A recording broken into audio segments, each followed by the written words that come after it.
और दूसरी जानब शिफा खाने में निकोला उठकर बैठता है और कहता है, यहाँ से एक खौफनाक बदबू आ रही है। एक मकरूह चरवाहे का खेमा बदबूदार। कितने में ही उस्मान साहब खेमे के अंदर दाखिल होते हैं तो कहते हैं, शुक्र करो मैंने तुम्हें सांपों के आगे नहीं डाला। और फिर निकोला के पास आते हैं और कहते हैं, अब तुम अपने किले में जाओ।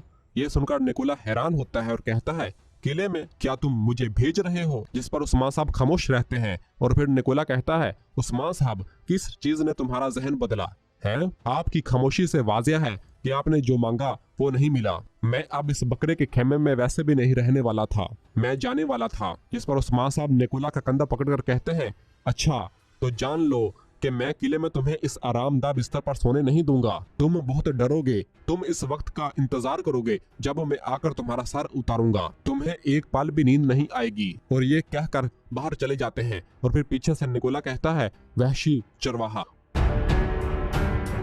और फिर उस्मान साहब जब निकोला को लेकर बाहर आते हैं तो कबीले के तमाम लोग बहुत ज्यादा मुजाहमत कर रहे होते हैं और कहते हैं, इसको ना छोड़ें, इसको कत्ल कर दें हजूर। इसने हमारे बच्चों को मारा है, इसने हमारे सिपाहियों को मारा है, इसे मत जाने दें हजूर। सिपाही मुसलसल लोगों की मुजाहमत को रोक रहे होते हैं। और फिर उस्मान साहब तमाम लोगों से मुखातब होकर कहते हैं, ए लोगों, मैं तुम सबसे ज्यादा इस कमीने को मारना चाहता हूँ। सैलवे खातून और बारकुन साहब के कबीले के लोग इनके असीर हैं। अगर वहाँ के लोगों को तकलीफ पहुँची तो इस गलीज कुत्ते की वजह से मैं अपने जमीर को इसकी वजाहत नहीं कर सकूंगा। अब आप बताएं, इस काफिर की वजह से अगर वो इन लोगों को मारते हैं तो क्या आप अपने जमीर को इसकी वजाहत कर सकते हैं? मुझे बताएं। ये सुनकर एक खातून सामने आती है और रोते हुए कहती है, हजूर इस कमीने ने मेरे बेटे को मारा। अलबत्ता मैं नहीं चाहती कि मजीद लोगों को तकलीफ हो। हम इंतकाम के वक्त का इंतजार कर सकते हैं। ये सुनकर उस्मान साहब कहते हैं, बिल्कुल फिक्र न करें, ज्यादा देर नहीं लगेगी। मैं अपने शहीदों की कसम खाता हूँ कि मैं निकोला की जान लूंगा, लेकिन वो अब जाएगा। और फिर उस्मान साहब तुर्गत साहब से कहते हैं, तुर्गत साहब ये अहम फर्ज आपका है, सैलवे खातून और बारकुन साहब के लोगों को सही सलामत वापस लाएं। जिस पर तुर्गत कहता है, जैसा कि आपका हुक्म उस्मान साहब, हम इन कुत्तों को हरकत नहीं करने देंगे। यह सुनकर निकोला हंसने लग जाता है तो तुर्गत कहता है, ये हंस रहा है। अगर कैदियों का एक नाखून भी तुमसे ज्यादा कीमती न होता तो कोई ताकत तुम्हें इस कबीले से निकाल न सकती। और फिर सिपाही निकोला को घोड़े पर सवार करते हैं और तुर्गत साहब की सरबराही में निकोला को लेकर सिपाहियों और लोगों का तबादला करने के लिए रवाना हो जाते हैं। और पीछे से जरकुताई उस्मान साहब से कहता है, तो हजूर हम क्या करेंगे? उस्मान साहब कहते हैं, हम नहीं रुकेंगे। जब वो खेल खेल रहे हैं हम अपना खेल शुरू करेंगे, चलो। और फिर उस्मान साहब भी अपने घोड़े पर सवार होते हैं और सिपाहियों को लेकर कबीले से रवाना हो जाते हैं कि आरियोस उस्मान साहब की बारूदी सुरंगों पर हमला करने के लिए अपने सिपाहियों को इकट्ठा करता है और उनसे कहता है, हम हर उस चीज को तबाह कर देंगे जो उस्मान को तकवीयत देती है। इस कान में कोई किसी को जिंदा नहीं छोड़ेगा। हम पहले कान पर कब्जा करेंगे और फिर इसे उड़ा देंगे। और फिर उनसे पूछता है, क्या बारूद तैयार है? इस पर एक सिपाही कहता है, आपके हुक्म के मुताबिक सब कुछ तैयार है जनाब। इस पर आरियोस कहता, बेहतरीन। और फिर इधर कबीले में कपड़े बनाने वाले कारखाने में तमाम खवातीन अपना अपना काम कर रही होती हैं। इस दौरान मलहून खातून वहां पर आती है और कहती है, खवातीन एनागोल का मुहासरा शुरू हो चुका है, अब से हम जंग के लिए काम करेंगे। अभी के लिए आप कलीने बनाना बंद करेंगी। और फिर मलहून आयशा से कहती है, आयशा खातून हथियारों की तैयारी तुम्हारी जिम्मेदारी है। तुम खवातीन के साथ मिलकर ढालें बनाओगी और तीरों को तेज करोगी। आही भी तुम्हारी मदद करेंगे। जिस पर आयशा कहती है, मुतमईन हो जाए मलहून खातून, अल्लाह की मदद से हमारे सिपाही मुकम्मल लैस हो जाएंगे। इस पर अल्लाह का शुक्र है। और फिर मलहून अलाजा से कहती है, अलाजा तुम और खवातीन सिपाहियों के खाने का ख्याल रखोगी। हम नहीं जानते कि मुहासरा कब तक चलेगा, इसलिए आपको अपने पास मौजूद हर चीज के साथ काम करना है। अलाजा कहती है, जैसे आपका हुक्म मलहून। और फिर मलहून पास से गुजरते हुए कुमराल अब्दाल से पूछती है, कुमराल अब्दाल शिफा वाले खेमे की क्या सूरत हाल है? जिस पर कुमराल कहता है, हमने जख्मी सिपाहियों के लिए शिफा वाले खेमे के करीब खेमे मुख्तस किए हैं। सिपाही खेमे तैयार कर रहे हैं। अल्लाह का शुक्र है, हमारे पास मुनासिब दवाओं की जड़ी बूटियां हैं और मरहम भी। जिस पर मलहून कहती है, अल्लाह का शुक्र है। और फिर कहती है, आई दुगदू और खवातीन जख्मी सिपाहियों के जिम्मेदार होंगे। और फिर कुछ खवातीन से कहती है, खवातीन कुमराल अब्दाल के साथ जाओ और अपनी तैयारी मुकम्मल करो, किसी चीज की कमी नहीं होनी चाहिए। और फिर मलहून बाकी तमाम खवातीन से मुखातब होकर कहती है, ये फतह का वक्त है, हमारे सिपाही और बहनें मैदान जंग में काम करेंगे और हम यहाँ काम करेंगे। चलो, काई कबीला आपकी खिदमत का मुंतजर है। और सब अपने अपने कामों में मशगूल हो जाते हैं। और फिर दूसरी जानब सिपाहियों की मशकें करने वाली जगह पर तमाम खवातीन जंग के लिए मशकें कर रही होती हैं और आइगुल खातून उन्हें तलवारबाजी और तीर अंदाजी सिखा रही होती है। और सबकी मशकें करवा रही होती है। इसी दौरान बाला खातून वहाँ पर आती है और तमाम खवातीन को मशकें करते हुए देखती है और फिर आइगुल से पूछती है, आइगुल क्या सूरत हाल है? जिस पर आइगुल कहती है, माशाल्लाह तुमने इनकी अच्छी तरबियत की है बाला, ज़ाहिर है कि तुमने इनकी तरबियत की है तो सूरत हाल अच्छी ही होगी। और फिर बाला तमाम खवातीन से मुखातब होकर कहती है, खवातीन, मेरी बहादुर खवातीन, तुमने हर लड़ाई में खुद को साबित किया, तुमने मुझे कभी मायूस नहीं किया। इस पर तमाम खवातीन कहती हैं, शुक्रिया। और फिर बाला आइगुल से पूछती है, आइगुल तुम क्या कहती हो, क्या खवातीन की तंजीम जंग के लिए तैयार है? जिस पर आइगुल कहती है, बिल्कुल, हत्ता के कमजोर तरीन खातून भी जंग के लिए तैयार है, वो दुरुस्त निशाने पर तीर चलाती हैं। ये सुनकर बाला कहती है, माशाल्लाह। और फिर उन खवातीन से पूछती है, बाजियान के 3 असूल क्या हैं? जिस पर वो खातून कहती है, अपने खाने, अपने काम और अपने खानदान की हिफाजत करना। यह सुनकर बाला खुश होती है और कहती है, माशाल्लाह, अब जंग का वक्त है। और फिर एक तलवार उठाती है और कहती है, हम एनागोल की तरफ जा रहे हैं। जब तक एनागोल किले पर काई का परचम बुलंद नहीं हो जाता, तमाम खवातीन लड़ती रहेंगी। जहाद मुबारक हो। और अपनी तलवार लहराकर कहती है, अल्लाह अकबर।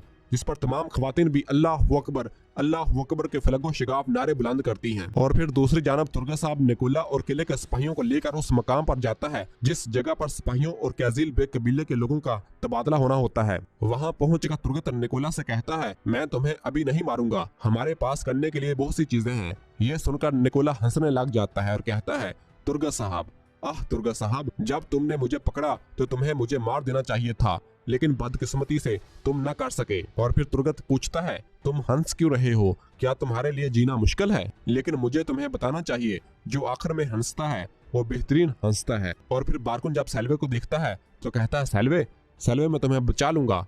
कोहनूर बारकुन को रोकता है और कहता है, रुके बारकुन साहब, हम जल्द ही अपने लोगों को बचाएंगे। और फिर रोमानोस कहता है, तुर्को, मैं तुम्हें मारने के लिए बेहतरीन वक्त का इंतजार कर रहा हूँ, साफ सुथरा सौदा करो या फिर मैं कैदियों को मार डालूंगा और फिर मैं तुम्हें भी मार डालूंगा। यह सुनकर तुर्गत कहता है, अगर तुमने कभी इस तरह चीखने की कोशिश की, मैं तुम्हें खुद फांसी दे दूंगा। ये एक साफ सौदा होगा। एक कहावत है जिसे तुम नहीं जानते, हमारे अल्फाज हमारी इज्जत है। और फिर कोहनूर कहता है, तुर्गा साहब की बात दुरुस्त है, हम भी एक साफ सौदा चाहते हैं रोमानोस, अब कैदियों को छोड़ दो। जिस पर रोमानोस निकोला को कहता है, निकोला क्या तुम ठीक हो? तुम अभी तक सांस ले रहे हो? निकोला कहता है, मैंने बेहतर दिन गुजारे हैं, लेकिन मैं अब अपने किले में वापस जाना चाहता हूँ क्योंकि मैं तुर्कों को खत्म करूंगा। ये सुनकर तुर्गत कहता है, तुम क्यों जल्दी में हो निकोला? तुम हमसे दूर हो जाओगे लेकिन मौत के करीब हो जाओगे, तुम्हारे दिन महदूद हैं। और फिर दूसरी जानब उस्मान साहब अपने सिपाहियों को लेकर बारूदी सुरंगों के पास आते हैं और शामिल से कहते हैं, शामिल,